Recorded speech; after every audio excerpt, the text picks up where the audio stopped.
দেয়ালের যে লেখাগুলো যখনই দেখি অবাক লাগে, এত কথা কিভাবে এদের মনে আসলো। এদের পেছনে তো কোনো কবি নাই, কোনো সাহিত্যিক নাই, কোনো পণ্ডিত নাই যে কথাগুলো জোগাড় করে করে দেবে।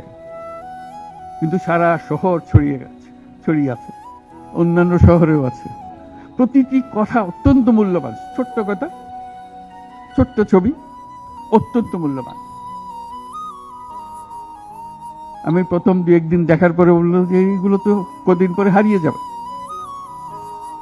তাড়াতাড়ি যারা পরিচিত আছে তাদের বললাম এগুলো সব ছবি তুলে রাখো, এগুলো হারিয়ে যাবে।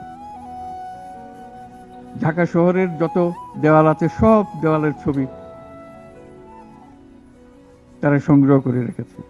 একজন আকবরী একটা বই বানিয়ে ফেলেছে ধরে রাখার জন্য, এই মুহূর্ত যেটা হয়ে গেছে সেটার জন্য হারিয়ে না যায়।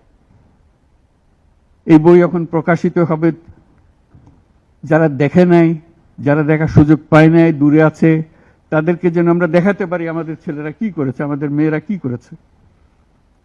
তাদের তুলি কেনার পয়সা ছিল না, দোকানদারকে বলছে আমার একটা তুলি কিনে দেন, আমার একটু রং কিনে দেন। ওই তুলি দিয়ে, রং দিয়ে তারা এগুলো বানিয়েছে।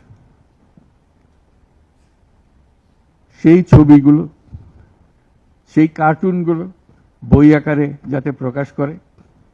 এবং আমি এখন আমাদের দূতাবাসগুলোকে বলছি, এটা তো আমরা দেখছি এখানে, তোমরা কি করছো, এই ছবিগুলোর অন্তত একটা প্রদর্শনী করো, দুনিয়ার লোকজনকে জানাও আমাদের ছেলে মেয়েরা কি করলো।